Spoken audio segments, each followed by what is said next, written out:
Hello, everybody. Welcome back to another episode of The Hard Truth. Thank you so much for watching. I look so forward to talking and spending time with you guys on this case. I think we're doing great and I think we're making progress. All right, I predicted that if this case got too messy, the prosecution would do what? Start trying to claim they found the murder weapon. Well, that's what's going on. They're actually saying that virtually they're hinting that they found it, and I'm not surprised. All right, so grab that coffee, a nice cup of tea as we begin our story.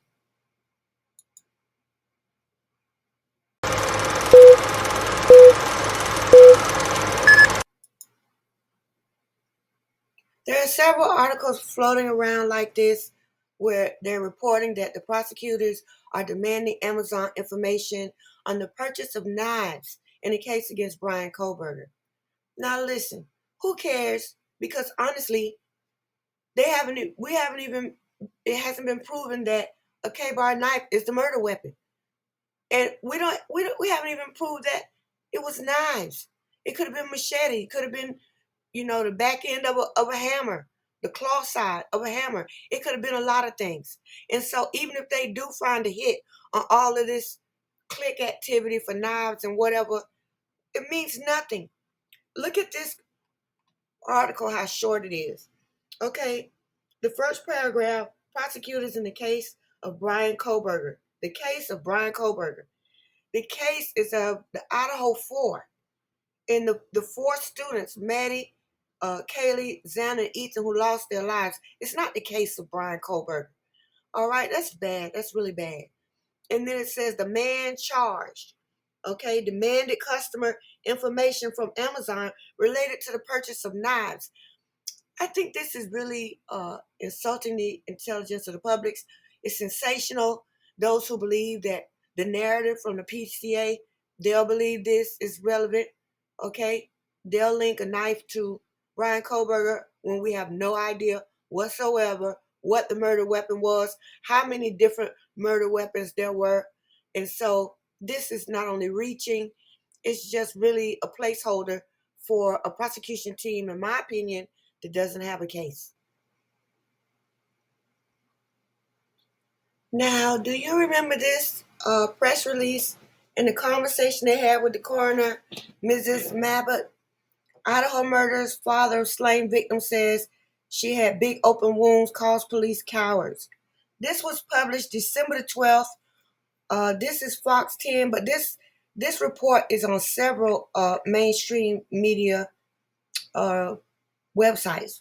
It says the father, Mr. G, told Fox News the victims had big open gouges that were clearly the work of a sadistic male and called police cowards for not sharing more with the public. Okay, at this time, Mr. G was upset with law enforcement and he was showing it publicly. Okay, and it seemed uh, appropriate, his vibe. All right, he asked the coroner how many times the victims were stabbed. She said, "Sir, I don't think stabs is the right word. It was like tears, like this was a strong weapon, not like a stab," he told Fox News Digital Sunday. She said these were big open gouges. She said it was quick. These weren't something where you were going to be able to call 911. They were not going to slowly bleed out. So as of December the 12th, okay, this was the day Brian Kohlberger was getting in his car, leaving with his dad, getting ready to pass through Colorado. All right, they're saying Mr. G and the coroner, the conversation is pointing out that the wounds were too big to actually be stab wounds. So to press this K-bar narrative after these conversations with the coroner of all people, to me, it just seems ridiculous. It just counterproductive because if we can go back and pull this stuff up and say, but you said this, then surely the defense can do so. And so it's like now they're all over the place with their investigation strategies. They're all over the place. Okay. I am willing to respect any evidence that the prosecution presents. There's solid evidence. It's been proven. it's rational to believe the way that they say they came up with it is the way they came up with it. I'm not prejudiced towards the prosecution's case. I want to know what they have. I want to hear what they have to say to make sure that the conclusions I reach are not biased or missing something. But this is just counter to everything that we're being told right now. We're searching for K-bar knife searches and stuff, not for knives on Amazon and all of this.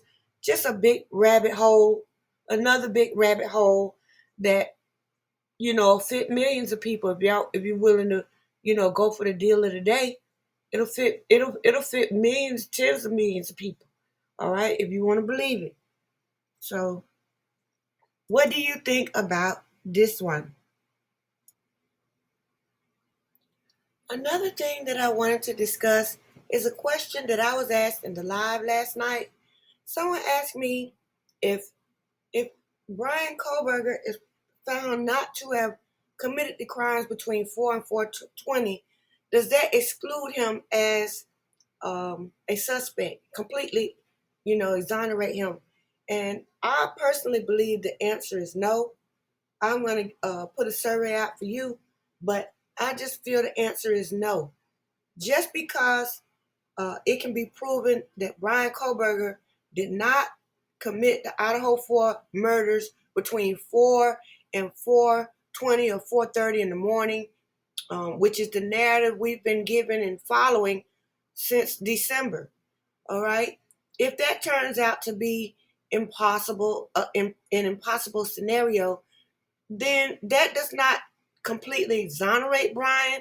It just means that he didn't do it during that time. Now, there's a time gap of, I think, 3 to 5, to where all we know is he said he was driving around. And to my knowledge, there's no GPS data from Kohlberger's phone for that time.